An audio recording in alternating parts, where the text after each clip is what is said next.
आज जो मैं आपको सुना रहा हूं कहानी, शायद सुनने के बाद आपकी आंखों में आ जाएगा पानी। ये कहानी लगन, समर्पण, निष्ठा और साथ की है।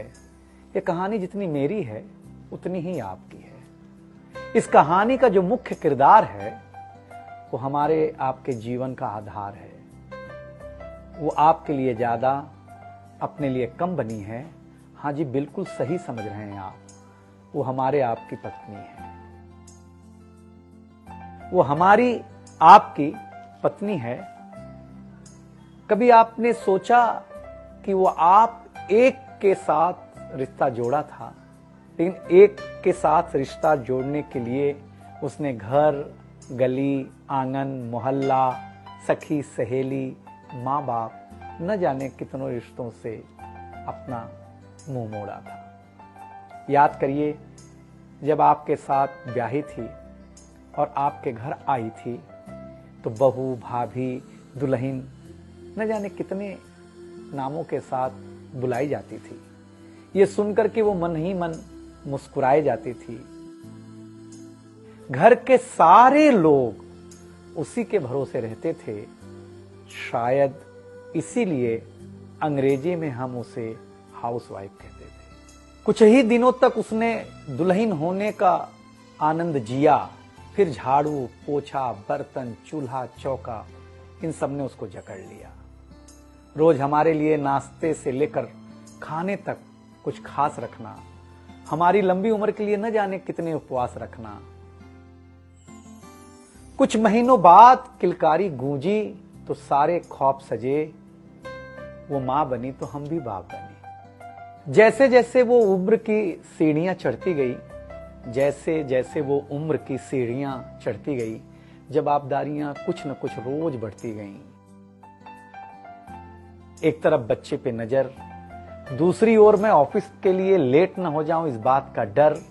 सब कुछ बराबर हो, कुछ रह न जाए, और इस बात पर भी ध्यान कि गैस पर रखा हुआ दूध कहीं बह न जाए।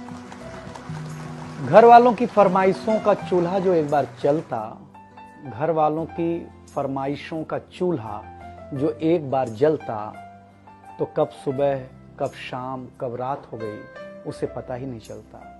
इन व्यस्तताओं के बीच समय का चक्र कुछ इतना तेजी से चला, मुन्ना कब मनोज हो गया, मुन्नी कब सुमन, पता ही नहीं चला।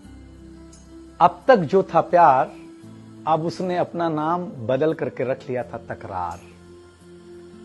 बेटी को लेकर के कहना कि कुछ ज्यादा ही मन बढ़ा रखा है, तुम्हारे प्यार ने इसको सर पे चढ़ा रखा है। अब तो वो मुझे भी देने लगी थी ताना, अब तो वो मुझे भी देने लगी थी ताना, ऑफिस में ही रहा करो ना, 2-4 घंटे के लिए घर के आना। शादी के इतने दिनों बाद भी आज भी हमें सुनना पड़ता है कि न जाने कौन सा पाप किया था जो आपके साथ ब्याह किया था। और ये तो रोज की थी कहानी। इतना जोर से कहना कि घर के सारे सदस्य सुन लें कि एक दिन बीमार होती हूं ना, तो एक दिन बीमार होने पर किसी को कोई देता नहीं है 1 गिलास पानी, लेकिन जैसे ही उसे आपके तबीयत खराब होने का होता आभास, आकर के बैठ जाती थी आपके पास। याद तो होगा ना, वो मीठी बातों के साथ माथे पर विक्स लगाना और साथ में कान में यह भी कहना कि कल सुबह अगर अच्छा ना लगे तो फिर ऑफिस मत जाना। लेकिन एक दिन समय ऐसे मोड़ पर ले आता है जहां बदल जाता है जिंदगी का ताना बाना। थाली में रोटी रखते हुए उसका ये कहना कि बेटी जवान हो गई है, क्या अब लड़का भी मुझे ही ढूंढने होगा जाना।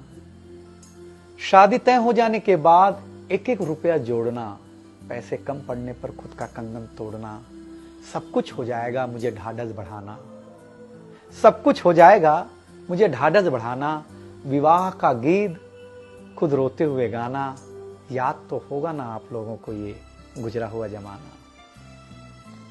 कुछ समय बाद जब हम जवाबदारियों से मुक्त हो जाते हैं तो कुछ ज्यादा ही धर्मयुक्त हो जाते हैं।